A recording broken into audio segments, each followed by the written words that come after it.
And we're back to learning Illustrator in year day 51. Let me show you the arc tool. You can find it where the line segment tool is, right click on it.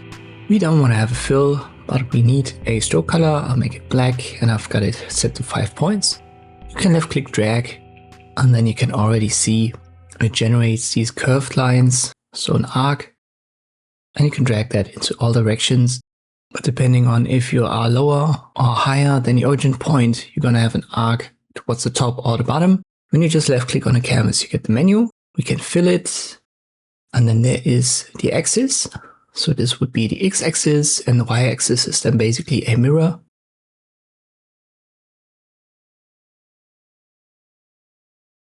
Let us stick to X, and then we have open, which is an open arc, and closed. This will connect them right here with a 90-degree angle.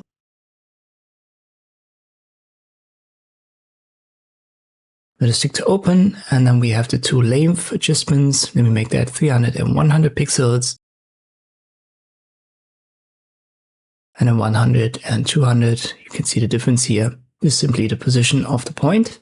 We can set a different reference point, and this is then a mirror into all possible directions. You can see that we get an arc from left to right and bottom to top.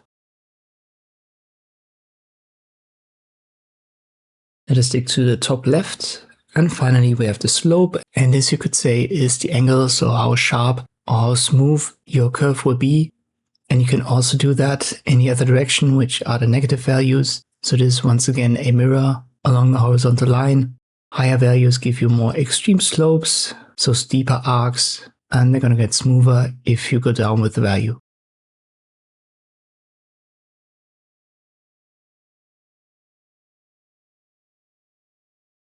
If you want to adjust it afterwards, it's actually best to pick a different tool. Right here where the pen tool is, you will find the anchor point tool. You can hover over your line and then left click drag.